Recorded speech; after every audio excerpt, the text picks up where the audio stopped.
আজকে আমি নিরামিষভাবে ব্রোকলি বা সবুজ ফুলকপির দুর্দান্ত একটি রেসিপি শেয়ার করেছি। এই ব্রোকলি আমাদের শরীরের পক্ষে কিন্তু ভীষণ উপকারী, এর পুষ্টিগুণ কিন্তু অনেক। আজকের এই ব্রোকলির রেসিপিটি আমি সম্পূর্ণ নিরামিষভাবে বানিয়েছি, তো ভিডিওটি শেষ পর্যন্ত দেখার অনুরোধ রইল। আশা করছি রেসিপিটি আপনাদের ভীষণ ভালো লাগবে। তো এখানে একটি ব্রোকলি আমি নিয়েছি। এবার ব্রোকলির ডাঁটাটা কেটে রেখে দিচ্ছি। আমি ডাঁটিটা কিন্তু ফেলবো না বন্ধুরা, কারণ ব্রোকলির ডাঁটা অনেকটাই নরম হয়, তো এগুলো সেদ্ধ হতেও কিন্তু খুব বেশি সময় লাগে না, অল্প একটু সময়ের মধ্যেই কিন্তু সেদ্ধ হয়ে যায়।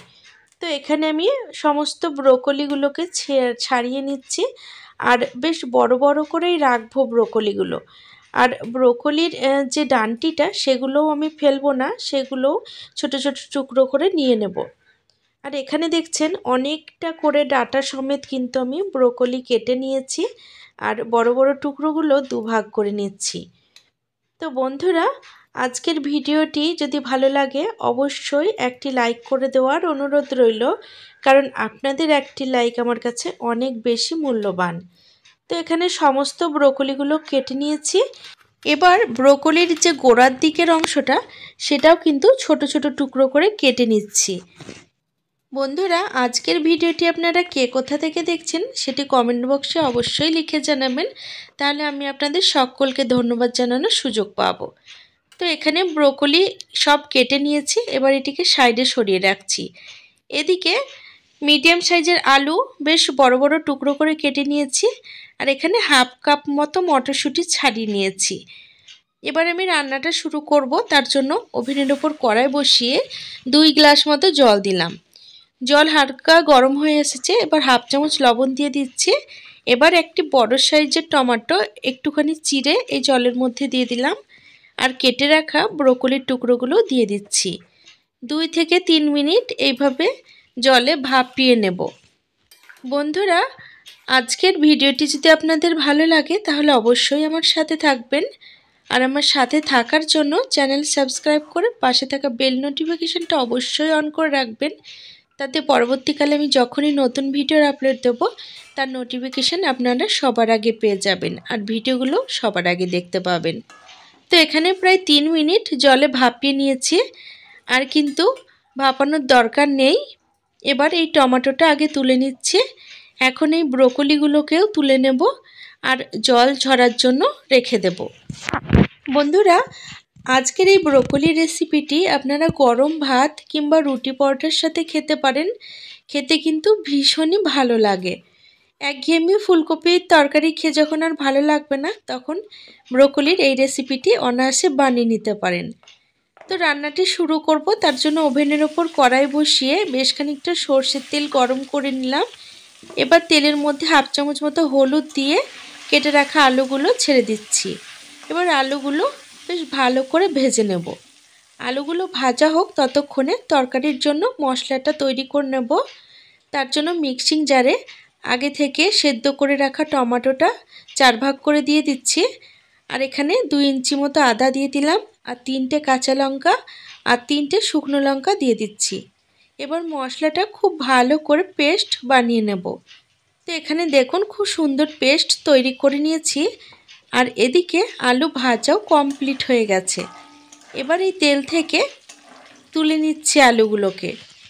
বন্ধুরা, আজকের ভিডিওটি ভালো লাগলে অবশ্যই আপনারা আপনাদের নিকটবর্তী আত্মীয়স্বজন বন্ধু বান্ধবদের সাথে ভিডিওটি শেয়ার করে নেবেন, যাতে তারাও আজকের এই দুর্দান্ত রেসিপিটি বানানোর সুযোগ পায়। তো আলুগুলো সব তুলে নিয়েছি। এবার কড়াই যে তেল আছে সেই তেলে হাফ চামচ গোটা জিরে দিয়ে দিচ্ছি, আর 2টো শুকনো লঙ্কা ফোড়নে দিয়ে দিচ্ছি। ফোড়ন 30 থেকে 40 সেকেন্ড মতো ভালো করে ভেজে নিলাম। এবার আগে যে মশলাটা বেটে রাখলাম সেই বাটা মশলা তেলের ওপর ঢেলে দিচ্ছি। তো মশলা তেলের মধ্যে দেওয়ার সাথে সাথে মশলা কিন্তু ভীষণ ছিটে আসছে, যার কারণে হলুদ আমি দিয়ে দিলাম হাফ চামচ মতো। তো আগেও কিন্তু হলুদ দিয়েছিলাম, পরে কিন্তু আমি আর হলুদ দেব না। তো এখানে মশলাটা 1 মিনিট মতো নাড়াচাড়া করে নিয়েছি। এখন হাফ চামচ জিরে গুঁড়ো হাফ চামচ ধনে গুঁড়ো আর হাফ চামচ কাশ্মীরি লঙ্কার গুঁড়ো আর স্বাদ মতো লবণ দিয়ে দিচ্ছি। এখন মশলাটা মিডিয়াম ফ্লেমে আরও খানিকক্ষণ কষিয়ে নেব। বন্ধুরা, আজকের এই রেসিপিটি আমি নিরামিষভাবে বানিয়েছি। আপনারা চাইলে পেঁয়াজ রসুন দিয়েও বানাতে পারেন, এর স্বাদ কিন্তু ভীষণই ভালো হয়।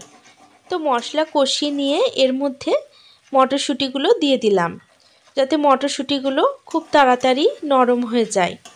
তো মটরশুঁটি দিয়ে আবারও 1 মিনিট ভালো করে নাড়াচাড়া করে নিলাম। এবার ভেজে রাখা আলুগুলোও দিয়ে দিচ্ছি। বন্ধুরা, যেহেতু ব্রোকলি রান্না হতে বেশি সময় লাগে না আর ব্রোকলি অনেকটাই নরম হয়, যার কারণে এখন দিচ্ছি না। আলু আগে সেদ্ধ হয়ে যাক অর্ধেকটা, তারপরে কিন্তু আমি ব্রোকলিগুলো এর মধ্যে দেব। না হলে আলুর সাথে যদি ব্রোকলি দিই সেক্ষেত্রে ব্রোকলি কিন্তু সমস্তটা গলে যাবে আর তরকারিটা খেতে একদমই ভালো হবে না। তো এখানে মশলা খুব ভালো করে কষিয়ে নিয়েছি আর আলু অর্ধেক সেদ্ধ হয়ে গেছে। এবার 1 গ্লাস মতো জল দিয়ে দিচ্ছি। ঝোলটা খুব ভালো মতো ফুটিয়ে নেব। তো এখানে ঝোলে হালকা ফুট ধরা শুরু করেছে। এবার আমি ভাপিয়ে রাখা ব্রোকলিগুলো এই ঝোলের মধ্যে দিয়ে দিচ্ছি। সমস্ত উপকরণ খুব ভালো করে নাড়াচাড়া করে দিলাম। বন্ধুরা, এইভাবে ব্রোকলির সবজি একদিন হলেও বানিয়ে খেয়ে দেখবেন। এর স্বাদ এতটাই ভালো হয় যে আঙুল চেটে খেতে বাধ্য হবেন। যারা ব্রোকলি খেতে পছন্দ করে না তারাও কিন্তু চেয়ে চেয়ে খেতে বাধ্য হবে। তো তরকারিটা খুব ভালো করে নাড়াচাড়া করে দিয়েছি। এবার ঢাকা লাগিয়ে 4 মিনিট মতো হতে দেব। তো 4 মিনিট পর ঢাকাটা তুলে নিচ্ছি। এদিকে দেখে নেব আলুগুলো সেদ্ধ হয়েছে কিনা।